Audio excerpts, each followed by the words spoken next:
I've always loved the disposable cameras. They remind me that beauty doesn't need to be perfect, it just needs to be real. You don't see the photo right away, just leave the moment and wait. With a disposable camera, you can't erase or edit. Just click and hope it turns out okay. I love that feeling. It's a bit like life, unpredictable, imperfect, but full of meaning.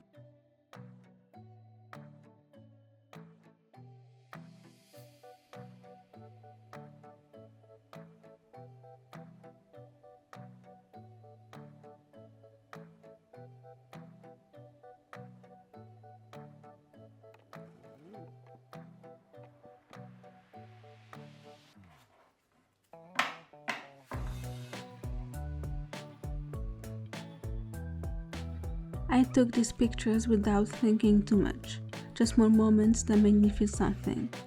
A friend laughing, garden lights, quiet mornings.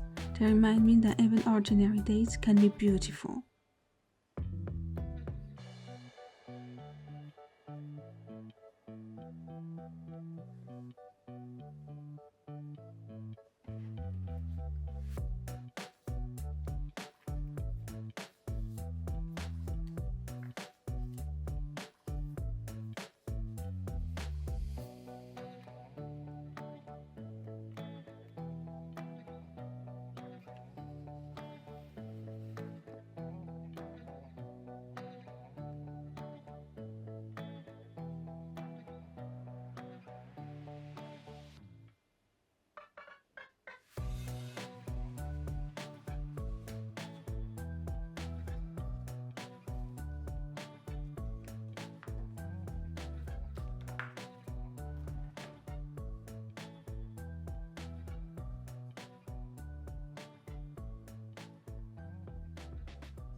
That's why I love film. It teaches patience, to wait, to let things develop, just like us.